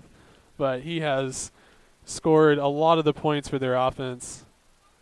And now there is 9 minutes and 19 seconds left. Dallas is in the lead, 16-15. And they did not keep their same D-line. Nope. They've switched it up a little bit. Maybe, still Dylan Larberg out. Has he played like every single point? He touched it as being screamed by the sideline. I'm guessing they wanted a turnover from it. Yep, they're going to call a foul there. It was in college ultimate and club ultimate, that's a clean layout on D, right? Didn't take him out at the knees or anything, but in the AUDL, they're going to call that dangerous. Give Kyle Hinkey 5 or 10 yards. Lots of chatter from the Dallas sideline. It's almost hard to hear ourselves. Dallas is hyped right now. They want to win this game, and they want to do it from the 7 guys on the field and the entire sideline. Yep, they've done it 10 times before. They want to make it number 11. Austin set up an avert stack here, but no movement, no cutting. Now they have to put it up. And a risky throw into space is completed and by who Rory. Else other than Rory Orloff, once again with his mop and bucket cleaning up for the Austin Soul. Ethan gets the disc. And he has Rory in the back corner. They don't want to give it to him, though. Now they have to force a dump. Quick give-go. No travel call there. Dalton has a dish to Jeff. Ethan is wide open now. Austin being ultra conservative right now in the red zone, which has earned them a lot of throws, a lot of possession. Rory Orloff continued. Oh my goodness. What a great put by Ethan. Maybe a little there's a Dallas player down the field. Right. Oh, goodness. I hope he's okay. Number 1, Griffin Miller sold out 100% on the D for that. Now, if I'm not mistaken, he was on the sideline prior to the game getting treatment on a leg, maybe a tight quad, maybe a tight hamstring or hip flexor, and now he's down the field. % guarding Rory Orloff on that play. It was his effort that caused the turnover, that caused Rory to have to reach up a little bit too hard. Some really great movement, though. I mean, between Rory and Ethan, both of them had some pretty tremendous swings to space in stride, and then Ethan was actually able to get the disc to Rory, who I believe got a hand on it. Dallas Roughneck player still down. Doesn't look like he's in a ton of discomfort, though. There he goes. He's up. Hobbling. Oof. Yeah, that definitely seems a little bit more serious. Ooh, maybe left groin, possibly. Yeah, possibly groin, possibly hip flexor. Something in that area. Hope he's okay. Well, Dallas gets the disc back. They're up a point, and now they have the wind maybe at their back slightly. And we're back. And so with 8 minutes left in the game. Ooh, there's a deep cut, and they're not going to shoot. Dallas gets this break opportunity. Oh, wow. Kyle Hinkey almost able to get a layout D there. Oh, Chase. Wow. Chase Cunningham with an amazing play on the disc. Oh, that's not Chase. No, that's Jeff Law scoring. Wow, Jeff. Jeff Law scored. Sorry, I saw the backwards hat. I just naturally assumed Chase Cunningham. But it was not. It was Jeff Law scored. Pulling out the bag of tricks. And now Tank is going to go inside, break. Got Andrew Walsh deep against Dylan Larberg, but they're not going to take that matchup. Instead, they go back to Tank. Tank has an open Rory Orloff, but he has to float it way out in front of him. Wow, what a throw, what a catch. And that's one of those throws where you're not allowed to not get to there. When Tank throws that good of a throw, that well placed, that well floated, you're not allowed to give up on that. That's what the kids these days call earning your trip to Dairy Queen after the game. Oh, right, earning your trip to Dairy Queen to get that Blizzard. Absolutely. This point brought to you by Blizzards. Make sure they turn it upside down so their machine's still good. This wonderful deep throw from Tank to put that into the space. Rory Orloff making his case for MVP for the Austin Soul. Quite possibly one of the top 3 throws of the evening so far. Yep. And Rory just with the heads up, he's just grinding to continue running and pursue that disc. Yep, he's just grinding. He's just out there running hard on offense. That's what Rory Orloff does. Austin Soul trying to stop this momentum swing. Dallas is just looking for that spark to get in the lead and stay in the lead and extend the lead. That's what they want to do. That's what Dallas is out here for. That's why they traveled to Austin. Austin trying as hard as they can to just stay 1 point in the lead. I think that's what Austin's game plan is tonight. I think their game plan is just to try and maintain that lead, give it to that 401k line to go and bring it home for them.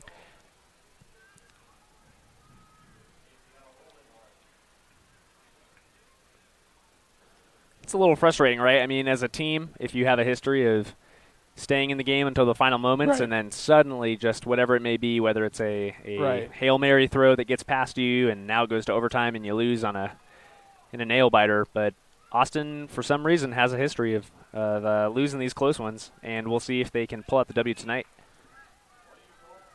I will say that in the last game, the last home game, Dallas against Austin, Austin did not have Kieran Thomas, did not have Tank, did not have Jeff Loscorn. The only person from that double-wide offensive line that they had was Max Cook. I like to think that's the excuse for the last game. I'm going to go with that. Tonight they have the majority of that line, still missing Kieran Thomas, but the majority of the rest of that line. Only one half of the Bennett brothers. Right, yep, one half of the Bennett brothers. So we're going to hope that experience is going to be enough for them to win tonight. So Dallas coming out in just a weird, junky kind of ISO side stack that doesn't really work out because the disc gets pulled to the wrong side, and now they're into a normal horizontal. Ooh, Chase with great man defense, defense here. Doug Richardson almost able to get there, but does not. And now number 10. Matt Bennett with the heads-up swat down on the disc. Matt Bennett getting in between Chris LaRock and Brandon Melichek. You got to believe it's going to be a quick boost right here. Give it to Mick Walter. Oh, he doesn't do it, though. Swings it around to Lewis, who continues it to Chase Cunningham. Chase has Doug Richardson. Oh, wow. What a grab and an injury is going to be called. Yeah, that is both players hurt. Down. Right, that is going to be a shoulder or an elbow or something. Oh, goodness, from I Doug hope they're Richardson. both okay. That looks like it really hurt. He completely sold out for that. I mean, both players with really clean play on the disc and just happen to come down each other's arms with their torsos. Yeah. Man, that looks like it hurt. Well, it is nice to see that Dallas players up. I just hope that's not dislocated. They don't seem to be putting anything back in place just yet. But he is walking over to the sideline. Cheers from the crowd for him. Maintaining possession of that disc, even through the injury. He will earn a special place in the memories of this game. And now Austin tapping the disc back in after that injury sub from both sides. We have Chase Cunningham with the disc, looking at Mick Walter in the end zone. Mick Walter too tight of a space. They're not going to give it to him. Instead, no. Chase Cunningham gets swatted down by the defender. Chase tried to do the high release flick, which I don't understand physically how Dalton Smith was able to get to that, but somehow he could. And Dalton Smith got that block. Once again, that Chase Dalton one-on-one matchup coming to the forefront again. And now Dallas trying to get the score. I just heard from the Dallas sideline, every other Thomas. It looks like Thomas is trying to beat up on Matt Bennett. Matt Bennett looks really tired out there. Ooh, Elliot Moore. Oh, my goodness. What a great pursuit of that disc. Elliot Moore had a play, maybe couldn't quite get the leverage he needed to make a play on the disc. And instead, I want to say that's number 5, Jay Frood, but I'm going to have to wait to actually make sure I see the number. And just like that, Dallas is up 17-16. Yeah, that's what you don't want to have happen if you're Austin. It's hard enough when you're up by 1 to stay ahead in this game. When you're down by 1 against Dallas, now you need a break, you need another break, and then you need to maintain that lead. That's going to be difficult. Well, I'm not attempting to jinx it here, but we have the roller line back on the field. We'll see if with the wind at their back they decide to roll it again, set up the double team, or if they're going to do a true look at this top-notch analysis pull. Coming from Chris Griego in the booth, letting us know this is the roller line. That's what the kids call earning your Dairy Queen. Earning your Dairy Queen after the game. There is 5 minutes and 54 seconds left. The score, Dallas up 17 over Austin 16. Very tight game. We can see Matt Bennett did not make it off of the field. Yeah, Dallas was calling for that every other throw against Bennett's matchup. And, Thomas Slack had the matchup against Matt Bennett, and he was utilizing it. I'm unsure of the specifics of Matt's injury. I know in the very first game of the season that Matt encountered an unfortunate injury and maybe possibly his first game back. And Dallas quick to notice the pursuit wasn't quite at its highest speed. Yep. Yeah. Okay, so Dallas is about to pull the disc, I believe. Yep, Matt Bennett is off the field.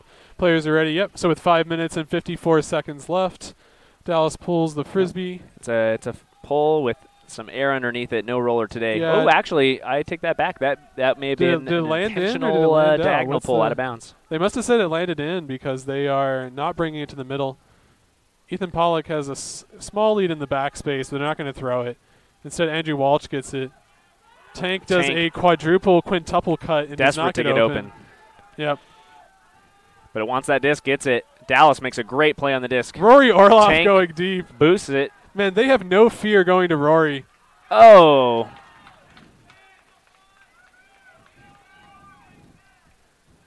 Tank putting up a huge shot to Rory Orloff. Rory had a jump at the start of that cut, but the throw just not quite perfect and allowed the defense to get in there. Timeout called. And a timeout from Dallas. That's their second.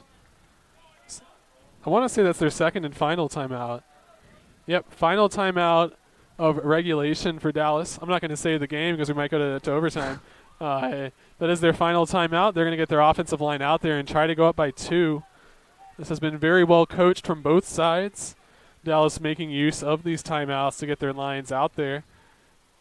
It's been a bit of a mixed bag. I think some of those points they've scored and some of them they haven't.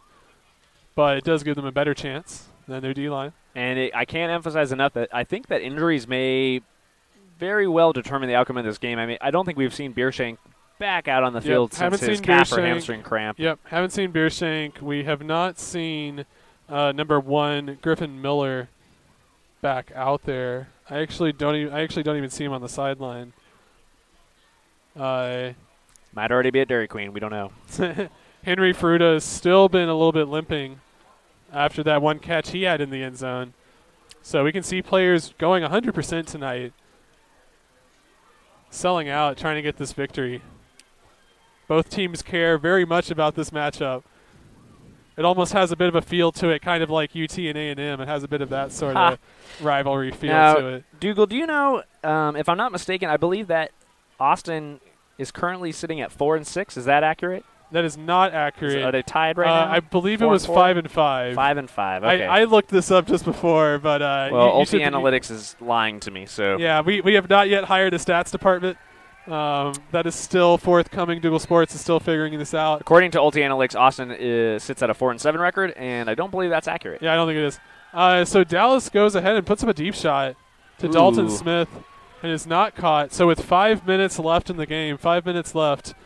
Austin has the disc. Oh, no. Oh, my goodness. Oh, and there's contact and integrity call. Great integrity call from number 99, Connor Olson on Dallas. Looks like the refs may have missed that call. Love to see that spirit. Even though both of these players both of these teams are being very physical and very tight, there's still a lot of respect from both squads. Kyle Hankey digs deep to get that disc. A little low. Right. Jared Wolf comes under. Oh, my goodness. There is a lot of contact tonight. Right. Number 27, Thomas Slack there on the coverage. And once again, this is not malicious contact. No, this is just very hard clearly. Defense, very hard offense. Love to see this level of play. That should be a pick or something. Yeah, it's got to be some sort of call. That is definitely not allowed. If you are playing Frisbee and someone runs circles around you to get open, that is a pick. Make sure you call that. Do not need to reward that behavior.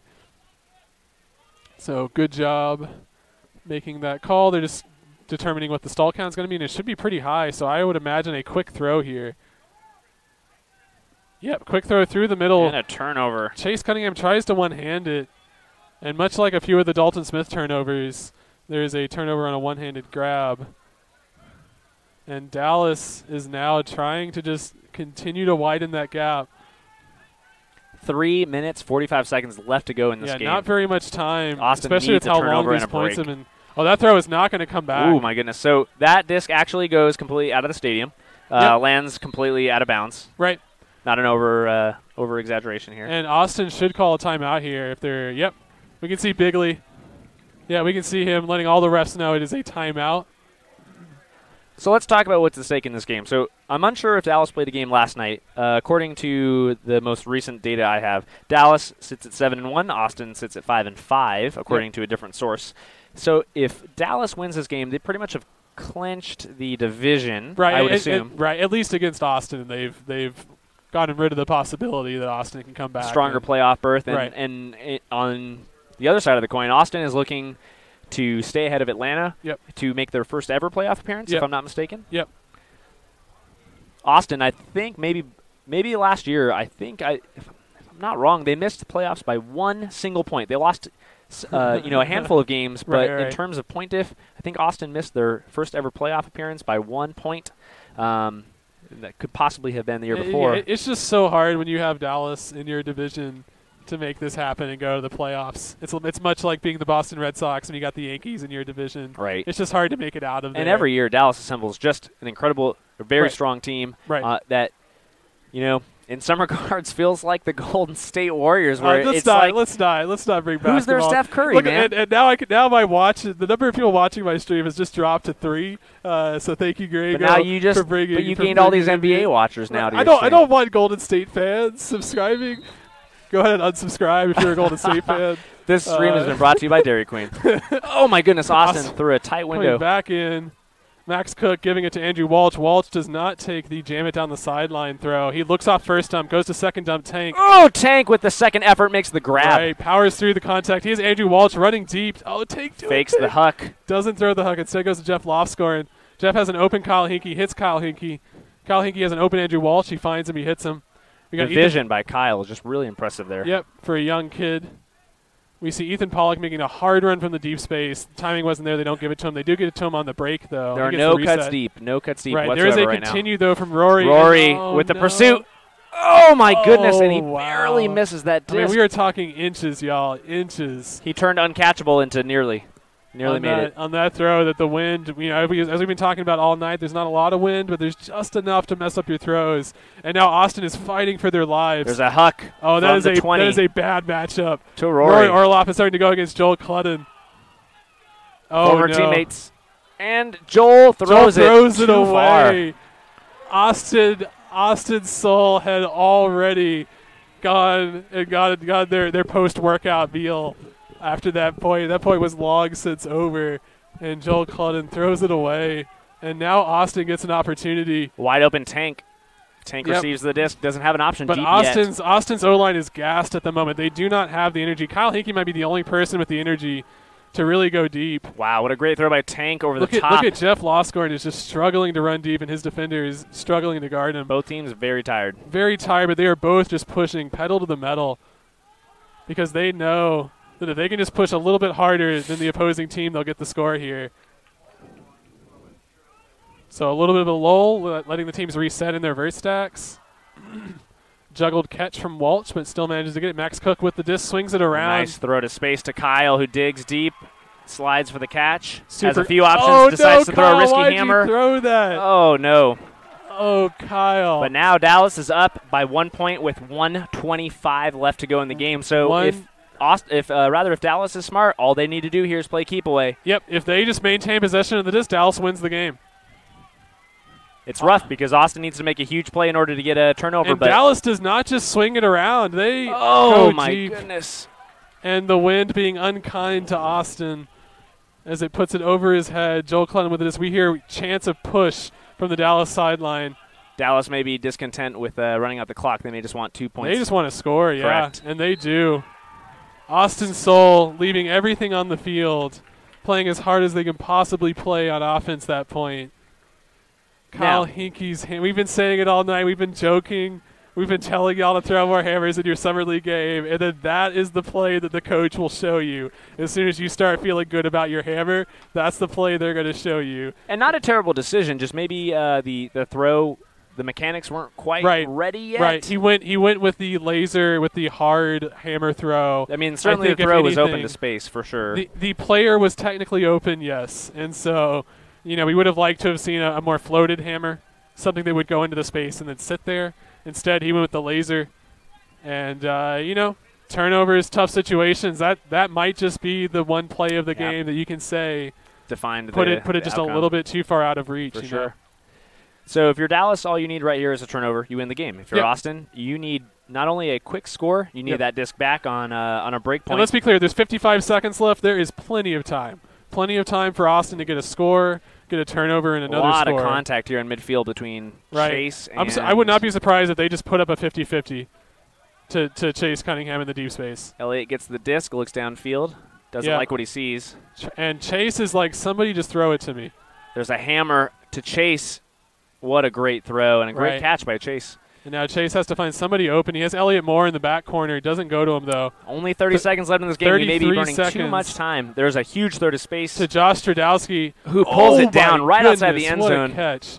And he can't give it to Jared Wolf. He has to scuba in the back corner. And it's a great throw. And it's a great throw. It's a great score. Chase Cunningham comes down with it, but there's only 21 seconds left. 21 seconds left, unless they put more time in the clock. Austin Soul has to get a D and a score within 21 seconds to send this to overtime. And I can tell you this right now, there's nothing I would love more than to see this game go to overtime. Sure, I agree. And, if Austin, if they're feeling tricky, if they've got some plays in their arsenal, maybe they pull a Dallas here. Maybe they throw a roller out of bounds to catch Dallas off guard. force an errant throw. And so this is coverage. Definitely the time that you want to use that roller pool, in my opinion, because because the clock will not start until Dallas throws the Frisbee. This is another AUDL rule that even you might not know, Griego. I don't. Which is that clock, if it is out of bounds, the clock does not start until you throw the Frisbee. Oh, wow. So there it is. So we only have a pull of about 15 or 17 yards. So what will Austin do here? Will they double team like super Dallas? Double team. They got tall guys. They got Ethan Pollock. They got Andrew Walsh on the mark. It is a double team. Oh, and it's a completion with 18 seconds goodness. left to go. And that throw goes into call. orbit around the Austin defender, comes out on the other side. Dallas intercepting it to get the catch. Incredible. Austin almost got a turnover right there. Some confusion right now about what the disc is going to come in at, when the clock should start. When the clock is going to start, all these sorts of things. The Austin fan base here getting quite into the game. Okay, now the disc has been tapped in. The clock has not started. Now it's starting. 16 seconds left. 13. A hammer. Oh, a huge 10 hammer seconds over the top. left. It's a completion. And with that, Dallas is going to score. And it is now not possible for Austin to be able to get the win at this stage. They will sadly roll out the clock, being down by 2 points. If you want to be unfair, you can say the real turning point was Kyle Hinkey's throwaway hammer. Yeah, that would not be fair. That would not be fair to Kyle Hinkey. There were plenty of opportunities for Austin to win this game. However, coming down the stretch, Dallas did what they needed to do, which was go up by 1, wait for a mistake from Austin, and then go up by 2. And that's where they find themselves now. And Austin, once again. If you're a Dallas Roughnecks fan, you got to feel really good about your chances right now. Right. If you're a Dallas Roughnecks fan watching from Dallas at the moment, they're saying, yep, exactly like I thought it was going to happen. Wasn't worried for a moment when Austin was up by 3 for that whole 8-minute stretch. They weren't sweating anything. Not a great pull here and offsides. And if you're Austin, you've got to be hoping. You need some help here from teams playing against Atlanta. You've got to hope that Atlanta doesn't quite pull out some W's here in the final stretch. Right.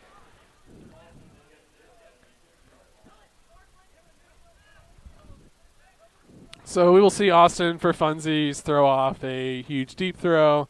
That's a technical term, ladies and gentlemen. Right, for funsies. We got Mick Walter in the deep space. We got Doug Richardson. We got Josh Stradowski. Oh, for funsies throw goes up. It's not even a hospital. It's a really good throw. Oh, that's ground. That's ground. Might be down. That's ground. Yeah. The game is over. 17-19. With that, the siren is going to go off. Dallas Roughnecks, I hate to say this, once again defeat the Austin Soul in Austin, Texas, coming back from several 3-point deficits to turn the corner at the end of the third quarter, maintain a lead throughout the fourth quarter, and come away with a victory on the heels of some great play from Dalton Smith and others. Griego, what were your final thoughts on this game? Oh, extremely hard fought by both teams. I'd say I really commend both teams for playing, I wouldn't say with physicality, but just with intense pursuit. Both teams working really hard, very, very hungry. So just a tough loss for Austin and a really great performance by Dallas. Love the level of play. Fantastic. For those of y'all watching at home, you got treated to a great game. For those of y'all watching this on the replay, thank y'all for watching this Dougal Sports production. If you haven't hit that like button, go ahead and hit that like button. If you haven't hit that subscribe button, go ahead and hit that subscribe button. Go ahead and do that on your work account, your personal account, your joint email account. If you need help creating a Twitter account, we'll post a separate instructional video later. Yeah, we'll figure that out later. But yeah, appreciate y'all. Next game will be in 2 weeks. We will also have a Austin Torch game before that one. So that will be coming on. That is a doubleheader, be great. Just like we had earlier in the year. So be sure to check out the Austin Torch game. If y'all are in Austin, be sure to come out here to House Park. It's fantastic. Thank y'all for watching. See you next time.